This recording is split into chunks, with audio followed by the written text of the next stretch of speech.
Olá, queridos, graça e paz, seu brother Tarcísio Campos, e eu gostaria de convidar você a meditarmos juntos na Palavra de Deus.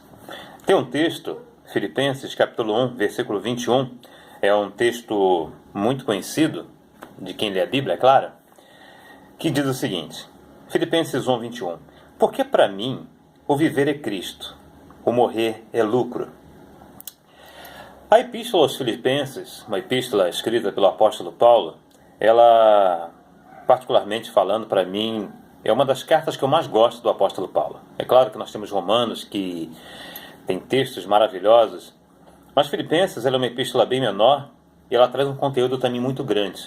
A começar do texto que nós lemos. O texto que nós lemos, embora seja um texto pequeno, um versículo bem pequeno, ele é de uma profundidade muito grande. É um texto forte, um texto que nos mostra a experiência realmente de um homem que viveu de uma forma intensa o Evangelho, viveu de uma forma intensa Jesus Cristo.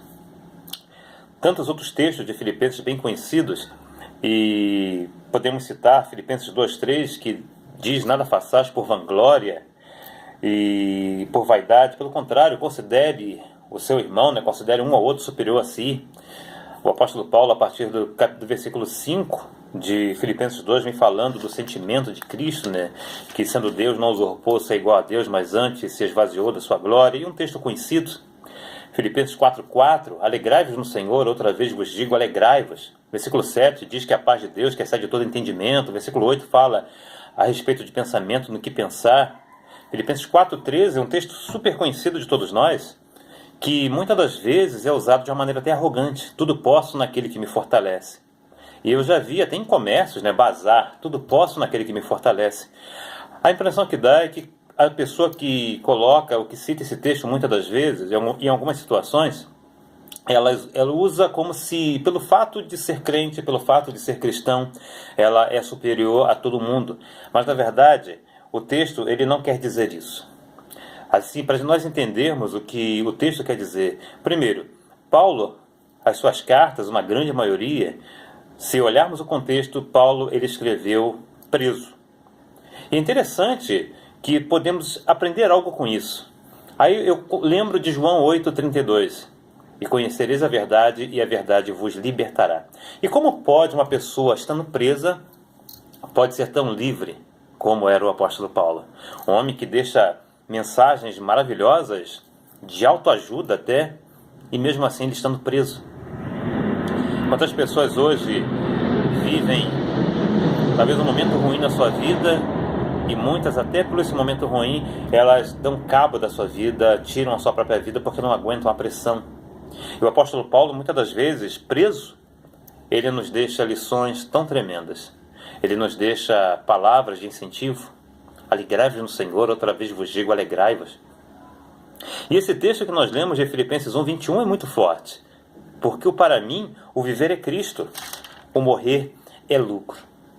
E esse texto, essa frase tão forte, tão convicta, ela não poderia ter vindo de uma outra pessoa senão o apóstolo Paulo.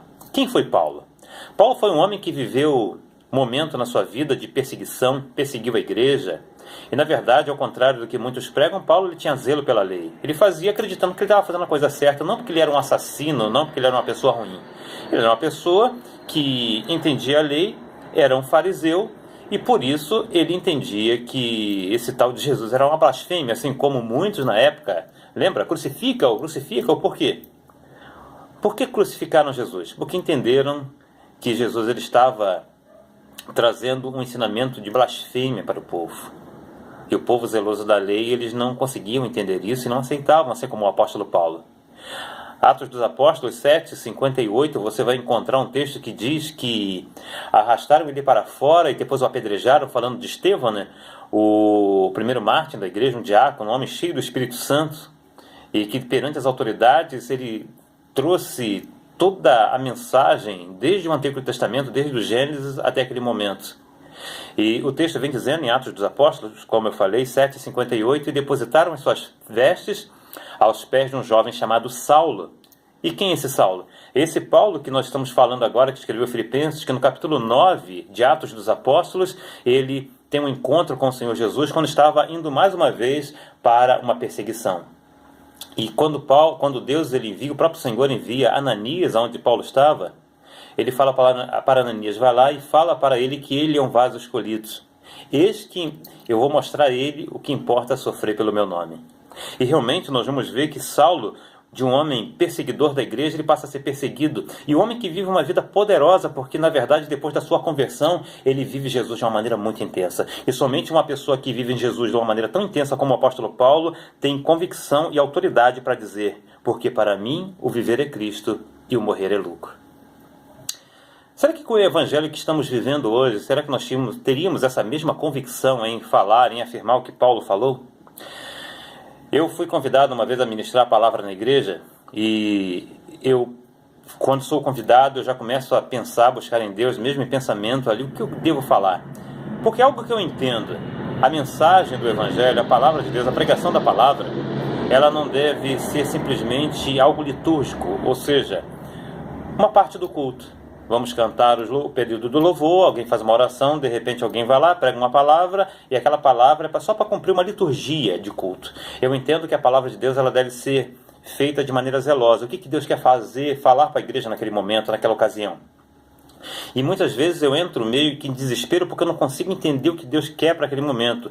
E já se aproximando o domingo, o dia em que eu iria pregar, já acho que uma quinta ou uma sexta-feira, e eu não tinha uma palavra, eu forçando um texto na minha cabeça que queria transformá-lo numa pregação, e poderia até transformar, porque assim, às vezes, temos um pouco de conhecimento da Bíblia, conhecemos alguma coisa teologicamente falando, só que isso não é nada. A mensagem ela pode ser muito simples, mas se ela for direcionada por Deus, ela vai fazer muito mais efeito do que palavras filosóficas, eloquentes. E como eu falei, eu estava meio que entrando em desespero e de repente no ônibus indo trabalhar, por volta das 21 horas, já quase no Sacomã, me veio o texto de Filipenses 1:21 na mente e atrelado a ele uma frase. A morte só vai ser lucro para aquele que vive Cristo hoje. E foi o tema da mensagem. A morte é algo que vai acontecer no futuro. Esse futuro ele pode ser daqui a dias, meses, anos, ou pode ser daqui a alguns segundos, ou um segundo, vai ser no futuro. Mas ela só vai ser lucro para aquele que vive Cristo hoje de uma maneira intensa. Porque para mim viver é Cristo e morrer é lucro. Lendo esse texto do apóstolo Paulo, não tem como eu não me lembrar de Gálatas 2:20. Não vivo mais eu, mas Cristo vive em mim. E a vida que levo na carne, viva no Filho de Deus, que me amou e a si mesmo se entregou por mim. Paulo, como eu já falei e se frisei aqui, vou frisar mais uma vez. Paulo foi um homem que viveu o Evangelho, viveu Jesus Cristo de uma forma intensa. E somente desta forma podemos experimentar e podemos ter a convicção e a autoridade de falar o que ele falou. E terminando essa mensagem, eu quero dizer algo para você, meu querido, e para você, minha querida, que está me ouvindo agora, que está me assistindo. A morte para muitos é o sinal de acabou, de final. Só que para quem vive Cristo hoje, ela é apenas o começo de uma vida eterna com Jesus Cristo. Muitas pessoas falam de maneira equivocada, morreu, descansou. Mas eu quero falar algo que talvez contrarie as suas expectativas. Só descansa quem morre em Jesus Cristo. Quem não morre em Jesus Cristo, simplesmente vai ter um início de um sofrimento eterno, segundo as Escrituras Sagradas, a Palavra de Deus. Só descansa na morte quem vive Cristo hoje. Volto a fazer a pergunta. O Evangelho que eu tenho vivido, o Evangelho que você tem vivido, será que nos dá essa convicção, essa autoridade de falar? Porque para mim o viver é Cristo e o morrer é lucro. E se você parar para analisar o texto todo de Filipenses, capítulo 1, você vai ver que Paulo ele estava numa dúvida cruel. Ele não sabia se ele morria, ele sabia que iria morrer, mas olha o que diz o versículo 22. Caso eu continue vivendo no corpo, certamente apreciarei o fruto do meu labor, mas eu não sei o que escolher. Sabia o que escolher. E você vai entendendo o texto, versículo 23. Sinto-me conclamado pelos dois lados. Desejo partir e estar com Cristo, o que é infinitamente melhor. Mas entendo que, por vossa causa, é mais necessário que eu permaneça no corpo. Ou seja, ele queria ir para Cristo. Com certeza, infinitamente melhor. Não ia ter mais sofrimento, perseguição, não ia passar mais por problemas, por lutas, dificuldades. Mas ele também entendia que se ele ficasse, ele ainda ia contribuir ainda muito mais para o Evangelho. Será que hoje nós teríamos essa capacidade realmente de viver como o apóstolo Paulo? Eu quero deixar essa mensagem para você. e terminar com a frase dizendo: a morte, ela só é lucro para aqueles que experimentam e que vivem Cristo de uma maneira intensa hoje. O último sepultamento que eu fui foi do meu pai, e assim, algo triste, né, porque é um ente querido, mas ao olhar o semblante dele naquele caixão, você vê que realmente ele estava com Cristo. Às vezes, para muitos, o caixão é um símbolo, como eu já falei, de derrota, de final, de encerramento, acabou. Só que para quem vive Cristo, embora quem fique sinta tristeza, chore, sinta falta, mas para aquela pessoa que está ali naquele caixão, aquilo ali é um símbolo de triunfo, é um troféu. É um troféu aguardado para aqueles que têm falado de Jesus, que têm vivido Jesus, que têm pregado Jesus. Não simplesmente um frequentador de igreja. Infelizmente, existem hoje pessoas que frequentam a igreja há 40 anos.